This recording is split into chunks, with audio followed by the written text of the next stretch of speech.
ஓம் ஸ்ரீமாத்ரே நமக. 89வது பாடல் அபிராமி அந்தாதியில் இன்று அனுபவிக்க இருக்கின்றோம். 88வது பாடல் ரொம்ப அழகா சொன்னார். இடப்பாகத்தில் அமர்ந்து கொண்டவள் அம்மை, ஈசனுடைய இடப்பாகத்தில் அமர்ந்து சிறந்தவளேன்னு சொன்னார். அப்படி இடப்பாகத்தில் அமர்ந்து விளங்கக்கூடிய ஈஸ்வரி, ஏன்னா அர்த்தநாரீஸ்வரன் சிவனும் அம்பாளும் பிரிக்கவே முடியாது, உடல் பாதியாக கொண்டவள் இல்லையா? அதனால தான் அங்கே இருக்கிறதுன்னு சொல்லலை, இந்த இடப்பாகத்தில் இருக்கிறவள்னு சொல்லாமல் நம்ம உடல்லையுமே 6 ஆதாரங்கள்லையுமே அவள் தான் இருக்காங்க. அதனால தான் ஞானியர்கள் 6 ஆதார நிலைகளில் ஒவ்வொன்றாக எழுப்பி எழுப்பி எழுப்பி மேலே கொண்டு வருவாள். நம்மளுடைய 6 ஆதாரங்கள், மூலாதாரம், சுவாதிஷ்டானம், மணிப்பூரகம், அநாகதம், விசுக்தி ஆகிய, இப்படி ஒவ்வொரு இதுலேயும் ஒவ்வொரு வடிவமாக இருக்கின்றாள் அப்படின்னு நம்ம லலிதா சஹஸ்ரநாமத்துல மகா குண்டலினி சக்தி அப்படின்லாம் பார்த்துருக்கோம். அந்த ஒவ்வொரு மணிப்பூரார்ஜு நிலையா, அநாகத ஒவ்வொன்றா நம்ம அனுபவிச்சிருக்கோம். அம்பாள் ஒவ்வொரு இடத்துலையுமே இருக்கக்கூடியவள். கடைசியில் நம்மளோட சகஸ்ராரம் அப்படின்னு அந்த மேலே உச்சந்தலை அங்கே வந்துடுறது. அங்கே ராஜராஜேஸ்வரியாக, காமேஸ்வரியாக சிவனுடன் இணைந்து ரொம்ப சந்தோஷமாக இருந்து அங்கிருந்து அமிர்த தாரையை பொழிகிறாள்லாம் நம்ம அனுபவிச்சிருக்கோம்.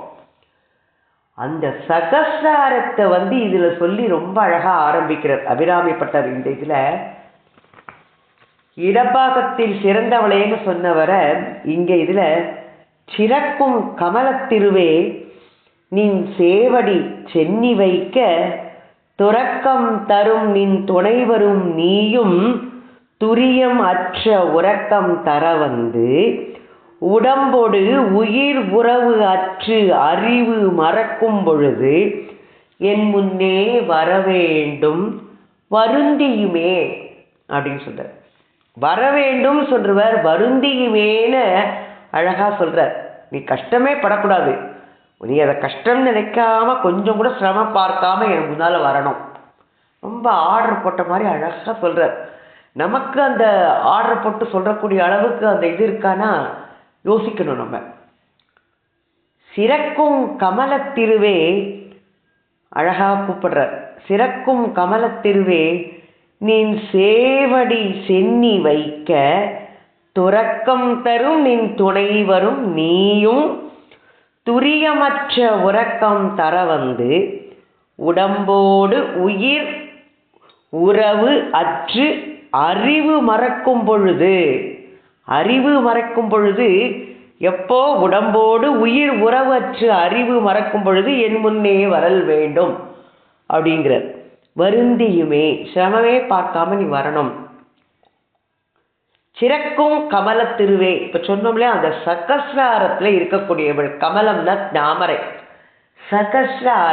சகஸ்ராரம்னா 1000 இதழ் கொண்ட தாமரை மலரில் அந்த சகஸ்ரார கமலத்தில் வீற்றிருக்கக்கூடியவள். அதை தன்னுடைய சிறந்த அதில் அங்கே வீற்றிருக்கிறதுல அவளுக்கு ரொம்ப சந்தோஷமா. ஏன்னா காமேஸ்வரரோட போய் இணைஞ்சிருக்கா இல்லையா? அந்த 6 ஆதாரங்களில் இருக்கிற சக்தி அப்படியே எழுப்பி எழுப்பி மேலே கொண்டு போயிட்டா காமேஸ்வரரோட போய் இணைஞ்சிருவாளாம். அந்த கமலம் அதில் உறைகின்றவள், அதில் போய் வசிப்பதில் மிகவும் விருப்பமுடையவள். அதனால சகஸ்ரார கமலத்தை சிறக்கும் கமலம் அதில் உறையும் அப்படின்னு மேலானவள் அம்பாள். திருவே அப்படின்னு சொல்லி சிறக்கும் கமல திருவே அப்படின்னு சொல்ற. ஸ்ரீன்னு சொல்றோம்ல, அதான் திரு, மிக உயர்ந்த இது. ஒருத்தருக்கு ரொம்ப உயர்ந்த ஸ்தானம் கொடுத்ததா திரு அப்படின்னு சொல்றோம், அவளை அழைக்கிறோம்.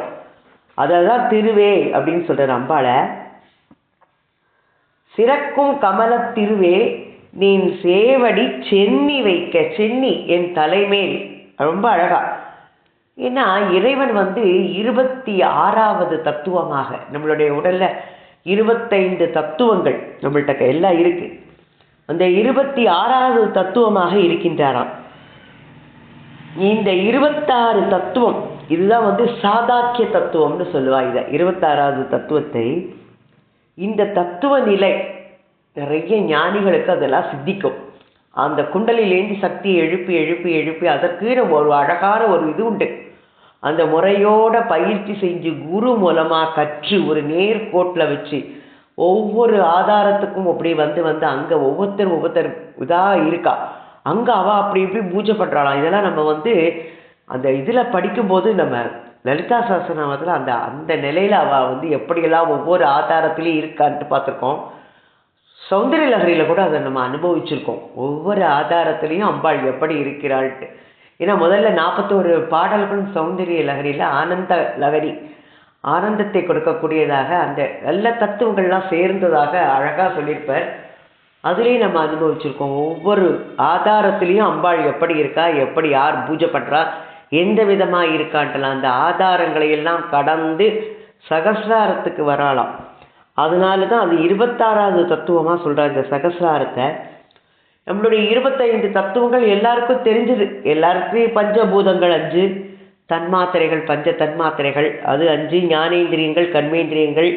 அப்போ பஞ்சபூதங்கள் பஞ்ச தன்மாத்திரைகள் ஞானேந்திரியங்கள் கர்மேந்திரியங்கள் 20, அந்த கரணம் நம்மளுக்கு 4, ஜீவன். அப்போ 25 தத்துவங்கள் 26வதாக அங்கே மேலே இருக்க 26வது தத்துவமாக அங்கே பகவான் அங்கே இறைவன் வந்து இருக்கிறாராம்.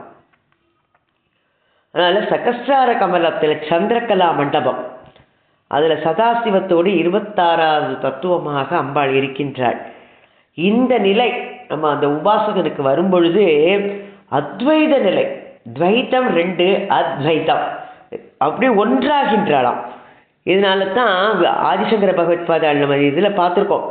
அந்த 22வது ஸ்லோகத்தில் பவானி நான் உனது தாசன்னு சொல்லி சரணடையும் போது அம்பாள் வந்து அப்படியே நீ நானும் ஒன்றுன்னு சொல்லி அப்படி சரணம் அப்படி கொடுத்துட்றாள். அவ்வளோ வந்து பவானித்வம் தாசே மயிவிதர திருஷ்டிம் ச கருணாம் இதிஸ்தோத்தும் வாஞ்சன் கதையதி பவானித்வம் இதிய அப்படின்னு சொல்லும் போதே அம்பாள் வந்து அவளுக்கு எப்படி எந்த பதவியை கொடுத்துட்றாளாம், பிரம்மேந்திரர் அப்படிலாம் இருக்கக்கூடிய அந்த சாயுஜ்ய பதவியே கொடுத்துட்றாங்கிற. அப்போது இறைவனுடைய திருவடி நம்மளுக்கு அது தெரிஞ்சதுன்னா அதுதான் ஞானம். அப்போ அப்பேற்பட்ட இறைவனுடைய திருவடி என்னுடைய சேவடி சென்னி வைக்க அப்படின்னா அம்பாள் தன்னுடைய காலை அபிராமிப்பட்டரோட தலையில் வைத்து ஆட்கொண்டாளாம் இல்லையா. அப்போது ஞானம் இருக்கக்கூடிய இடம் எதுனா தலையில் அந்த இதில் தான் இருக்குமா. அந்த ஞானம் இருந்தால்தான் அவள் பகவானை பற்றி சிந்தனையே வருங்கிறாள்.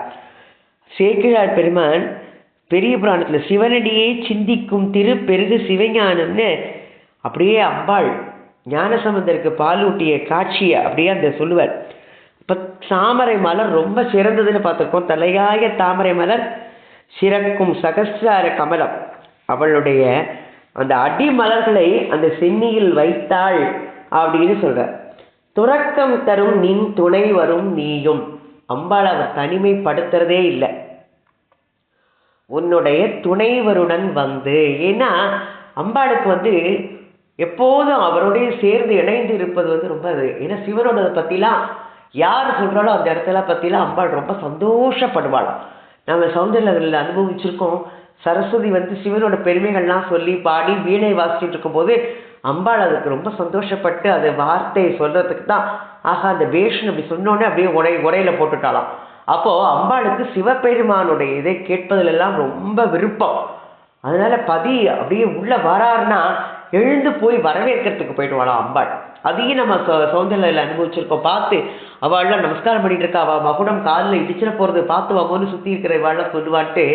அப்போ அம்பாள் வந்து எப்போதும் சிவனுடைய இருப்பதே தான் அவளை ரொம்ப. அதனால தான் துறக்கம் தரும் நின் துணை வரும் நீயும் அப்படின்னு சொல்ற. என்ன இருந்தாலும் ஒரு பெண்ணுக்கு கணவனோட இருக்கும்போது உள்ள பெருமை வந்து ரொம்ப இதாக இருக்கும்ட்டு. ஏன்னா எப்பொழுதுமே பெண் வந்து ஒவ்வொரு ஸ்டேஜிலையும் ஒவ்வொருத்தரால் ரட்சிக்கப்படக்கூடியவள். அதனால நம்ம பார்த்துருக்கலாம், மங்கையை வாழும் நாளில் பிதாவே காப்பன், பொங்கிய யௌவனத்தில் பொருந்து பர்த்தாவே காப்பன், தங்கிய மூப்பிற்றங்கள் தனையரை காக்குமன்றி மங்கையர்க்கு ஒரு காலத்தும் சுதந்திரம் இல்லைதானே. நீதி சாரத்தில் சொல்கிற மாதிரி பிதா ரட்சதி கௌமாரே பர்த்தா ரட்சதி யௌவனே ரட்சந்தி வார்த்தகை புத்ரா ந ஸ்ரீ ஸ்வாதம் அர்ஹதி அப்படின்னு நீதி சாஸ்திரத்தில் சொல்கிற மாதிரி தான். இதையே தமிழில் நம்ம பார்த்தோம். அதனால் எப்படினாலும் அவர் வந்து ராமபிரான் முன்னால் போனார் நம்ம பார்த்தோம், நடுவில் சீதா, பின்னால் லக்ஷ்மணன்.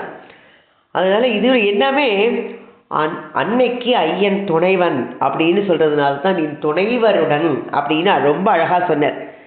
முக்தியை தரவல்லவள், ஆனாலும் கூட ஐயனோட சேர்த்து சொன்னா தான் அவளுக்கு பெருமை.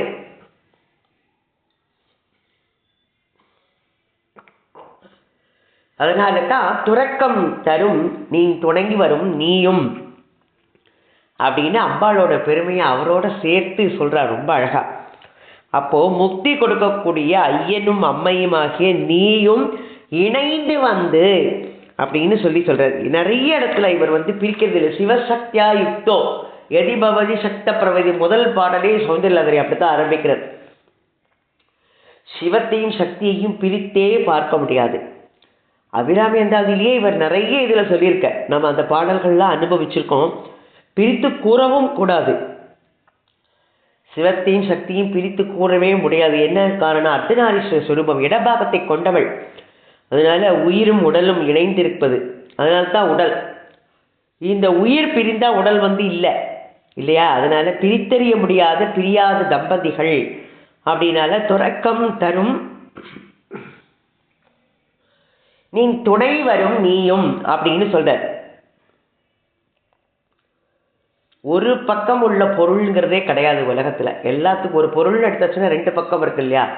அதே மாதிரி தான் இவ ரெண்டு பேரும் சேர்ந்தது. எல்லாம் நம்ம பார்க்குறோம், வானத்தை பார்க்குறோம். வானத்தை பார்த்தா வானத்துக்கு இந்த பக்கத்தை நம்ம கண்ணுக்கு தெரியுது. அதுக்கும் மேல் பக்கம் இருக்கு, மேல் வானம்னு ஒன்று இருக்கு, நம்ம கண்ணுக்கு தெரியறது இல்லை. அதனால தான் ஆண்டாள் கூட இப்போ மார்கழி மாதம் பிறக்க போகிறது நாளனிலேருந்து கீழ்வானம் வெள்ளன்று எருவை சிறுவீடுன்னு சொல்லுவாள். கீழ்வானம் தான் நம்ம கண்ணுக்கு தெரிகிறது, கீழ்வானம். அதனால தான் கீழ்வானம். அப்போ எல்லாத்துக்குமே இரண்டு பக்கங்கள். அதனால அன்னையை மட்டும் அழைக்காமல் ஐயனையும் சேர்த்தே சொல்கின்றார். அதனால துறக்கம் தரும் நீ துணை வரும் நீயும் சொன்னவ.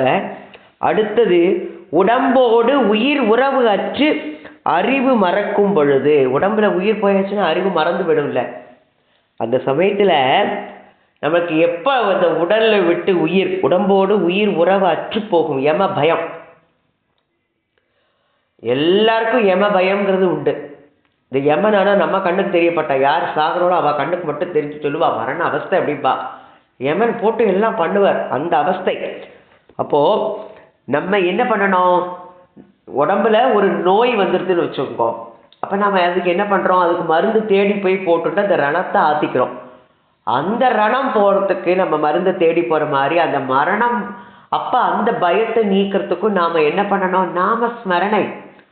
இந்த கலியுகத்தில் சொல்கிறா நாமஸ்மரணம். அந்த நாமஸ்மரணம், இந்த மரணம் நம்ம ஒரு ஊருக்கு போகிறோம், நாளைக்கு போய் சேர்றதுக்கு 2 நாள் ஆகும். சரி என்னவாது பண்ணி எடுத்துன்னு போவோம், சப்பாத்தி பண்ணு, புளியோதரை பண்ணு, இட்லி வாத்து கொண்டு வழிக்கு எல்லாம் எடுத்துன்னு போகிறோம். அப்போது இன்னைக்கு 2 நாள் ஆகும்போது நாளைக்கு தேவையானதை நம்ம இன்றைக்கே ரெடி பண்ணி எடுத்து கொண்டு போகிறோம். நாம் இன்னைக்கோ போக போகிறோம். அப்போ அதுக்கு அந்த இதுக்கு நம்ம என்ன பண்ணியிருக்கோம், என்ன பண்ணணும் நாம் இல்லையா? நமக்கு நாளைக்கு வேணுங்கிறதுக்காண்டி இன்னைக்கு ரெடி பண்ணிக்கிறோம். நாளைக்கு தயிர் வேணும்னா இன்னைக்கு ராத்திரியே பாலை உர ஊற்றிக்கிட்டாச்சா நாளைக்கு தயிர். நாளைக்கு காய்கறி வேணும்னா இன்னைக்கே வாங்கி வச்சா தான் காலம்பரம் சமையல் பண்ண முடியும். அப்போ எல்லாத்துக்குமே நாம் முந்தைய நாளே முன்னவே எல்லாத்தையும் சேகரித்து வச்சுக்கிறோம். அப்போ நாளைக்கு எங்கே போகிறோம் என்னைக்கு தெரியாது. அது என்னைக்கு பிறந்துச்சுன்னா இறக்குறது ஒரு நாள் உறுதி இல்லையா? அது நம்ம மறுக்கவே முடியாது. யாராலும் மறுக்கப்படாத ஒரு உண்மை என்னன்னா, எப்பொழுது ஒரு பிறப்புனா இறப்புங்கிறது அன்னைக்கே தலையில் எழுதியாச்சு. அப்போ அந்த ஊருக்கு போகிறோம், அந்த மரண பயத்திலேருந்து நம்மளை விடுவிக்கணும். அதுக்கு நாம் என்ன பண்ணணும்? சத்தா நம்ம இப்போவே அந்த இதை செஞ்சுக்கணும். ஒரு இன்சூரன்ஸ் எடுத்து வச்சுட்டா நம்ம போயாச்சுனாலும் கூட இந்த இன்சூரன்ஸ் குடும்பத்துக்கு உதவும். அது மாதிரி இப்போ நமக்கு உதவுற மாதிரி என்ன பண்ணிக்கணும்? நம்ம அங்கே போகிறோம், நமக்கு உதவுறதுக்கு நாம் செய்கிற தான தர்மம் புண்ணியங்கள் இதில் நாமஸ்மரணை இதெல்லாம் வந்துட்டுனா அந்த மரண பயமே இல்லாமல் இருக்கலாங்கிற. அதனால தான் பாதுகாப்புக்கான இன்சூரன்ஸ் பண்ணிக்கிறோம். அதே மாதிரி இப்போ உள்ள அந்த பாதுகாப்புக்குள்ள இன்சூரன்ஸ் அங்கே போகிறதுக்கு என்ன இன்சூரன்ஸ் பண்ணிக்கணும்? ஒரு நல்ல குரு, அவர் தான் ஏஜெண்ட். ஒரு குருட்ட போய் நம்ம நம்மளை இது பண்ணி அவர்கிட்டேருந்து எப்படி இது பண்ணணும்னு அந்த சிறந்த உபதேசங்கள் பெற்று நம்ம சொல்லிட்டு இருக்கணும். அந்த நம்ம உயிரை வந்து அவர்கிட்ட கொடுத்து இன்சூரன்ஸ் பண்ணிட்டோம்னா அவன் நம்ம உயிரை பாதுகாப்பா. போகிற வழிக்கு அங்கே என்ன கிடைக்கும். சாதலின் இன்னாதது இல்லைன்னு திருக்குறளில் சொல்கிற மாதிரி மரண காலத்தில் மரணமடைவன் படும் துன்பம் அவனுக்கு மட்டும்தான் தெரியும். யாருமே போனதுக்கப்புறம் வந்து நான் இவ்வளோ கஷ்டப்பட்டேன்னு சொல்கிறது கிடையாது. அதனால் நம்மளுக்கு தெரியாது. ஆனால் சாகிற நேரத்தில் அவன் அனுபவிக்க பார்க்கும்போது நமக்கு தெரியும். ஆனால் யமன் வந்து அவள் கண்ணுக்கு தெரியவாளாம், அவ்வளோ கஷ்டப்படுத்துவாங்கிறான். அதனால தான் நம்மளுக்கு பார்த்தா தான் தெரியும் இவ்வளவு கஷ்டங்கள்லாம் இருக்குங்கிறது. அதனால அந்த மரண அவஸ்தைங்கிறதே இருக்கக்கூடாது. ஊழ்கொண்ட சமயத்து அண்ணான் உருவினை கண்டது ஒத்தார் அப்படின்னு எல்லாரும் சொல்லுவாள். சீதா கல்யாண கட்டத்தில் ராமனை தரிசித்தர்கள்லாம் சொல்லுவாளாம். அதற்கு மரண அவஸ்தையில் இருக்கிறவன் அதுவரை வாழ்க்கையில் சந்திக்காத ஒருவரை சந்திக்கிறதுனால தான் அவனுக்கு அந்த மாதிரி நிலைகள்லாம் ஏற்படுறது அப்படிங்கிற. அதுக்குத்தான் அந்த நமசிவாய சாக போகிற நேரத்து சங்கரா சங்கரா சொல்லாதே பா முன்னாலேருந்தே சொல்லிட்டு இருக்கணும். அந்த இது யமனுக்கு குத்துவன், நம்ம உடலை கூறு போட்டுருவான். உடல் தனியாக உயிர் தனியாக கூறு போட்டுருவன். அதனால தான் குற்றுவன். அதனால தான் நம்மளுடைய இந்த உடலில் நம்ம ரொம்ப நாள் குடியிருப்போம். அந்த உயிரை வச்சுட்டு அந்த உயிரை எடுத்துகிட்டு போயிடுவான். அந்த குடியிருந்த வீட்டை காலி பண்ணுறதுக்கு நம்மளுக்கு மனசு வருமா? அதே மாதிரி தான் நீண்ட நாள் அந்த உடம்பின் வீட்டில் குடியிருந்த உயிர் யமன் வரும்பொழுது அது போக மறுக்கிறதாம். அதனால தான் அதை பாசங்கிற கைத்தை போட்டு இழுத்துட்டு போகிறான் அப்படின்னு சொல்கிறா. குடம்பை தனித்து ஒழிய புட்பரந்தற்றே உடம்போடு உயிரிடை நட்புன்னு திருக்குறளில் சொல்கிற மாதிரி செற்றுவிக்குள் மேலவரா முன் நல்வினை மேற்சென்று செய்யப்படும்னு என்ன செய்யணும்? அதை வெல்லணும்னா அதை அஞ்ஞானியை நம்ம கண்டு அஞ்சக்கூடாது. அதற்கு என்ன பண்ணணும் அப்படிங்கிறத நம்ம புரிஞ்சுட்டு நம்ம பண்ணிக்கணும். நம்ம இது அழகாக பார்த்துருக்கோம். கந்தர் அலங்காரத்தில் அருணகிரியார் சொல்லுவார், யமன் எப்படி வருவார்னு. எரி மூண்டதென்ன விழித்து புகை எழ பொங்கு வெங்கூற்றன் விடும் கயிற்றால் கழுத்தில் சுருக்கிட்டுன்னு கந்தர் அலங்காரத்தில் அப்படி இருப்பானா யமன் வந்து. கோர பற்கள், எருமைக்கடா, கொப்பளித்த கண்கள்லேருந்து புகை மண்டலம் கிளம்புமா, கையில் திரிசூலம், பாசக்கயிறெல்லாம் வச்சுட்டு இருக்கான்னு அப்படியே அவர் உருவத்தை அச்சப்படும்படி நம்மளுக்கு எடுத்து சொல்ல. மை போதகத்திற்கு நிகரென போது எருமைக்கடா மீதேறிய கோர காலன் வரும்பொழுது தமியேன் மனம் கலங்கி தியங்கும்னு அபிராமி பதிகத்தில் அனுபவித்தோம். நம்ம பிறந்தாச்சுன்னா போகிறது. அதனால அதற்குள்ள மருந்தாக நாம் நிச்சயமாக நம்ம இது நல்லது பண்ணணும். அந்த இது யமன் வரும் நேரம் தெரியாது, அவனுக்கு தான் தெரியும். அதனால் எத்தனை நாள் நாம் வாழ போகிறோம், நாம் எந்த நாளில் போக போகிறோம் தெரியாது. அதனால் அவனை டெய்லி எம்பெருமானை திருச்சாய்க்காட்டு எம்பெருமானை தினந்தோறும் மலரிட்டு வணங்கி மலர்த்தாளில் விழுந்து வணங்கி மனதார வழிபடும்போது நமன் கைப்படாது நல்ல கதி அடைய முடியும்னு திருஞான சம்பந்த பெருமான் சொல்லுவார். அதனால் நீ நாளும் நன்னெஞ்சே நினை கண்டார் யார் அறிவார் சானாலும் வாழ்நாளும் சாய்காட்டி எம் பெருமார்க்கே பூநாளும் தலை சுமப்ப புகழ்நாமம் செவி கேட்ப நானாலும் நவீன்றேத்த பெறலாமே நல்வினேன்னு சொல்கிற மாதிரி நம்ம எப்படியெல்லாம் சேர்த்து வச்சுக்கணும் அப்படின்னு சொல்கிறா. நம்ம எப்படி ஒரு நோய் வரணுமா ஒரு இன்ஜெக்ஷன் போட்டுக்கிறோம். காய்கறி கிடைக்காதா, பால் கிடைக்காதா, மழை வரப்போகிறது, வெள்ளம் வரப்போகிறது. இப்போ சென்னை மக்கள்லாம் பார்த்தோம் இத்தனை கஷ்டப்பட்டான்னு. அப்போது அதுக்கு முன்னால் கொஞ்சம் வாங்கி வச்சுக்கலான்னு அப்போ தான் விலையெல்லாம் ஜாஸ்தி சொல்லுவான். பால் இந்த ரேட்டு அந்த ரேட்டு, காய்கறி அவன் வச்ச விலை வேணுங்கிறவா வாங்குவான்ட்டு. அப்போ அதை மாதிரிலாம் தேடினாலும் நிறைய கொடுத்தாலும் வாங்கி வச்சுக்கிறோம் இல்லையா. நம்ம வாரத்தில் உடனே கொண்டு ஸ்டோர் பண்ணி வச்சுக்கணும். நம்மளுக்கு 4 நாளைக்கு தண்ணி வடியாது வேணும் அப்படின்ட்டுலாம் எப்படிலாம் பண்ணிட்டு இருக்கா. மழை காலம் வரப்போகிறதுனா அதுக்கு உதவி பண்ணுன்ட்டு வெயில் காலில் வெயில் அடிக்கும் போதே அப்பெல்லாம் வடகம்லாம் போட்டு வச்சுப்போம். அப்போ எத்தனை இது நம்ம ஏற்பாடெல்லாம் பண்ணி வச்சுக்கிறோம். அப்போ அங்கே போகிறதுக்கு என்ன ஏற்பாடு பண்ணிக்கிறோம்? ஒன்றுமே நம்ம பண்ணுறதில்ல. காலன் வரும் முன்னே கண் பஞ்சடை முன்னே பாலுண்ட கடைவாய் படுமுன்னே மேல் விழிந்தே உற்றார் அழுமுன்னே ஊரார் சுடுமுன்னே குற்றாலத்தானேயே கூறுன்னு பட்டினத்தடிகள் சொல்கிற மாதிரி எப்படியெல்லாம் இதுக்கு பெரியாழ்வார் சொல்லுவார். வாய் ஒரு பக்கம் வாங்கி வலிப்ப வார்ந்த நீர் குழி கண்கள் மிளற்ற தாய் ஒரு பக்கம் தந்தை ஒரு பக்கம் தாரமும் ஒரு பக்கம் அலற்ற தீ ஒரு பக்கம் சேர்வதன் முன்னம் செங்கண் மாலோடும் சிக்கன சுற்றமாய் ஒரு பக்கம் நிற்க வல்லாருக்கு அரவ தண்டத்தில் உயலாமே அப்படி உயலுமாவேன்னு சொல்ற. நம்ம அப்படி சொல்ல வச்சுன்னா நமக்கு பயமே இல்லைங்கிற சொல்ற. அதனால தான் எல்லாம் புலனைந்தும் பொறி கலங்கி நெறிமயங்கி அறிவு அழிந்திட்டு அமைந்த போதாக அஞ்சேல் என்று அருள் செய்வான் அமரும் கோவில்னு சொல்ற மாதிரி பாதேயம் புண்டரீகாட்சம் பகவன் நாமாமிர்தம். நம்மளுக்கு பாதம் பகவானுடைய நாமம் செல்லும் வழிக்கு புதிசோறு மாதிரி மரண காலத்தில் கை கொடுத்து உதவும்னு சொல்ற. அதனால தான் அப்போ நீ எப்படி வரணும்? துரியமற்ற உறக்கம் தர வந்து என் முன்னே வரல் வேண்டும் வருந்தியுமே. சிரமமே பார்க்கக்கூடாது, நான் இப்படிலாம் பயப்படக்கூடாது, நீ வரணும். என்ன துரியமற்ற உறக்கம்? துரியமற்ற உறக்கம்னா நம்மளுக்கு 4 நிலை, நமக்கு 5 அவஸ்தை சொல்லுவா.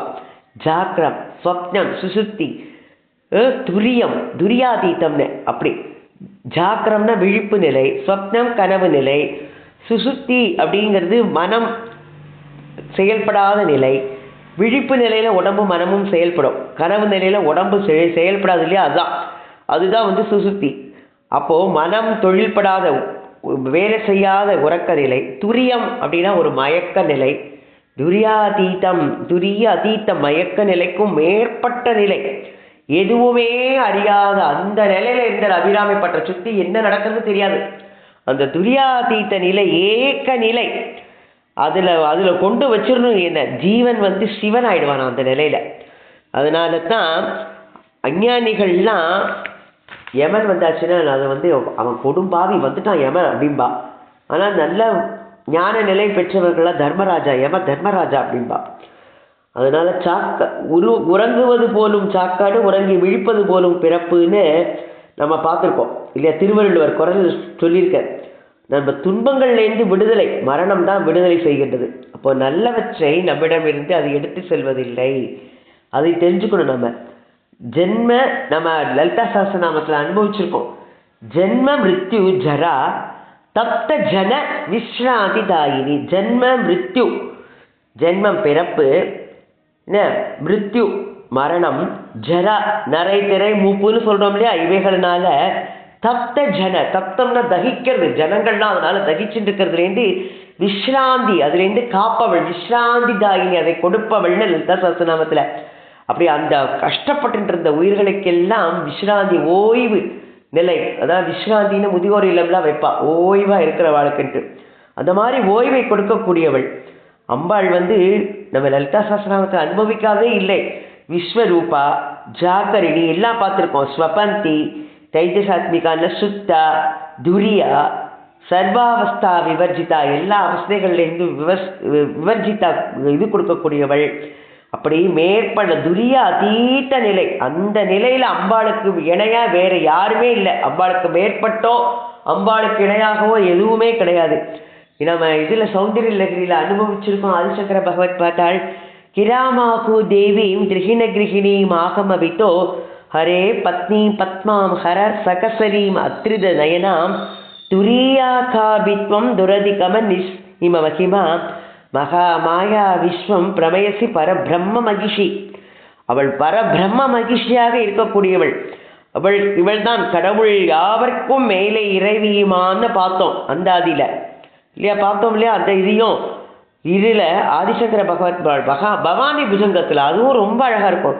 குருஸ்துவம் சிவஸ்துவம் சக்திஸ்துவம் ஏவ துவமேவே வாசி மாதா பிதா ச துவம் ஏவ துவமேவே வாசி வித்யா துவமேவே வாசி பந்து கதிர்மே மதிர்தேவி சர்வம் துவம் ஏவ. நீ மட்டும்தான் எல்லாமே. இந்த மாதா பிதா குரு தெய்வம் எல்லா பந்துக்களும் எனக்கு இப்படி கிடைச்சிருக்குன்னா அதற்கு எல்லாமே உன்னால எனக்கு அளிக்கப்பட்டது, நீ கொடுத்ததுனால நான் இதெல்லாம் அவர்கள்லாம் எனக்கு உதவி செஞ்சுட்டு இருக்கா. அவர்கள் எல்லாமே உன்னுடைய சொரூபமாக இருப்பதனால. ஆனாலும் இதெல்லாம் இங்கே இருக்கிற வரைக்கும் தற்காலிகமாக உதவக்கூடியவர்கள் தான், நிரந்தரமாக உதவக்கூடியவள் அவள் தான். துவம் ஏவ, நீதான் மேலாக அடைய வேண்டிய லட்சியம் ஞானம், நீ மட்டும்தான். அதனால உன்னை தான் நான் இது பண்ணணும், நீ தான், உன்னை பணிவதே சிறந்த உபாயம் அப்படின்னு சொல்ற.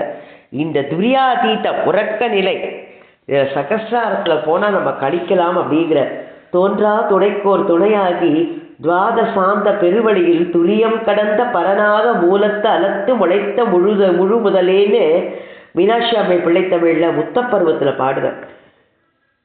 அந்த மாதிரி உள்ளூர் களி தொழும் பக்குறவர் இருவீரும் உற்றிடுது துவாத சாந்தத்து ஒரு பெருவழிக்கே விழித்து உறங்கும் தொண்டர் அப்படின்னு மீனாட்சி அம்மை பிள்ளை தமிழ்லையும் அம்மானை பகுதியிலையும் பாடியிருக்காரு. இப்படிப்பட்ட அரிய நிலை எனக்கு கிடைக்கணும். இது எளியது இல்லை, நீ மனம் வைத்தால் எனக்கு கிடைக்கும். அதனால நான் மட்டுமே முயற்சி பண்ணினா கிடைக்காது, அதற்கு நீயும் அருள் பண்ணணும்.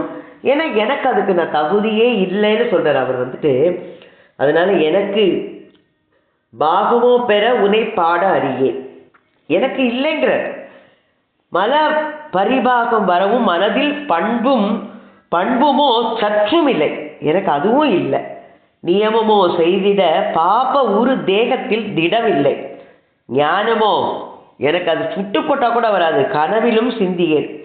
பேரின்பமோ பெற என்றால் சரி ஒன்னையாவது அடையலாம் அப்படின்னு பார்த்தோம்னா, இந்த கள்ள மனது என்ன நினைக்கிறது, கள்ள மனதுமோ மெத்தவும் சிந்திக்கிறது. போணுமா இந்த உலக இன்பத்தை விட்டு அந்த பேரின்ப நிலைக்கு போணுமா அப்படின்ட்டு அது சிந்திக்க ஆரம்பிக்கிறதே தாயுமான சுவாமிகள் சொல்லுவார்.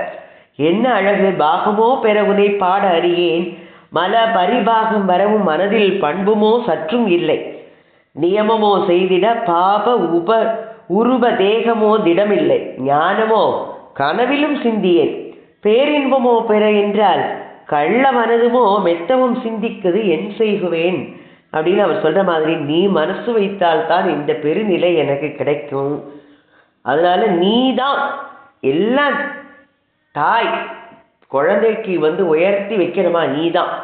அதனால நீ தான் அதை என்னை ஆதரிக்கணும். தாய் நீ வருத்தமே படக்கூடாது. ஆனால் துரியாதீதத்தில் அந்த ஞானிகள் அடையக்கூடிய அந்த நிலையை நானும் பெறுவதற்கு நீ கொஞ்சம் கூட சிரமம் பார்க்காம உன்னுடைய அடியவரோட துணைவரோட என்னை நீ இது பண்ணணும், அருள் மழை பொழிந்து என்னை ஆட்கொள்ளணும்னு வேண்டிக்கிற. நாமளும் அபிராமிட்ட வேண்டிப்போம், நமக்கு எல்லா நிலைகளும் கிடைக்கணும். இருக்கிற நாளில் நல்லதாக இருந்து நல்லா அனுபவிச்சுட்டு அம்பாளோட திருவடிகளில் போய் சரணடையணும். பயமே வராது நமக்கெல்லாம். ஏன்னா நாமெல்லாம் அம்பாளை பற்றி நிறைய படிச்சுட்டே இருக்கோம். ஆனால் நம்ம மனசில் பயமே படக்கூடாது. எல்லாருக்கும் நல்ல நிலையே கிடைக்கும். அதற்கு அம்பாள் என்னைக்கும் அருள் பண்ணுவாள்னு அவள்கிட்ட வேண்டி பணிந்து அவளுடைய திருவடிகளில் சரண் புகுவோம். ஓம் ஸ்ரீ மாத்ரே நமக. அபிராமி அன்னைக்கு ஜெய். அபிராமி அன்னை திருவடிகளே சரணம் சரணம்.